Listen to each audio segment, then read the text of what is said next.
what is endometriosis and why it is important to talk about?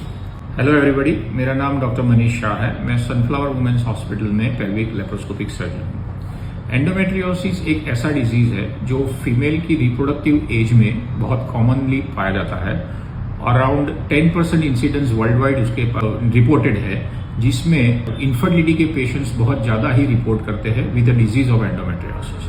Endometriosis actually disease होता है जिसमें बच्चेदानी के अंदर एंडोमेट्रियम जो होती है वो एंडोमेट्रियम का डेवलपमेंट अदर देन यूट्रस बाकी सारी जगह पे होता है। इसका मतलब ये है कि हर स्त्री जो हर महीने जो मेंस्ट्रुएशन आता है उसमें उसका एंडोमेट्रियम शेड ऑफ होता है और जिसके माध्यम से वो ब्लीड करती है। एंडोमेट्रियम कुछ पेशेंट्स में यानी एंडोमेट्रियोसिस के पेशेंट्स में वो यूट्रस के अलावा बहुत अलग जगह पे डेवलप होता है, जिसमें फैलोपियन ट्यूब कॉमन है, ओवरी कॉमन है और यूट्रस की पीछे की दीवार और पेट की अंदर की कैविटी जिसमें बहुत कॉमन होता है, और जिसकी वजह से एंडोमेट्रियम वहां पे डेवलप होता है और पेशेंट अंदर ब्लीड करता है एब्डोमिनल कैविटी में, और उसकी वजह से पेट में सूजन आ जाती है।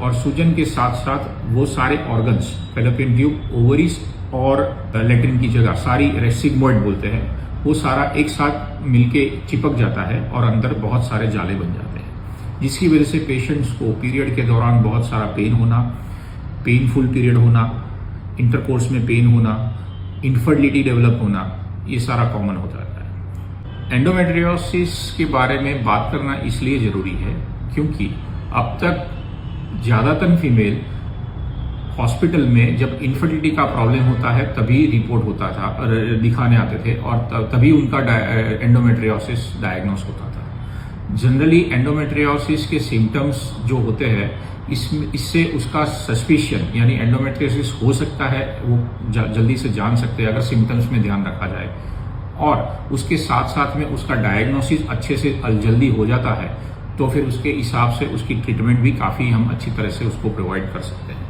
सो हर स्त्री को यंग एज में अगर समझो उसको पेनफुल पीरियड्स है, बहुत ही ज्यादा पेनफुल पीरियड्स होते हैं, और तो उसको पहले गायनिक चेकअप हो जाना जरूरी है।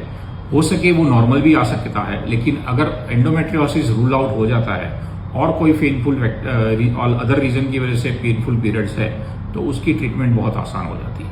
तो इसलिए मैं एडवाइस करता हूं कि सारी फीमेल को एक बार अपने गायनेकोलॉजिस्ट से कंसल्ट करके एंडोमेट्रियोसिस का डाउट हो तो वो क्लियर करवाना जरूरी है।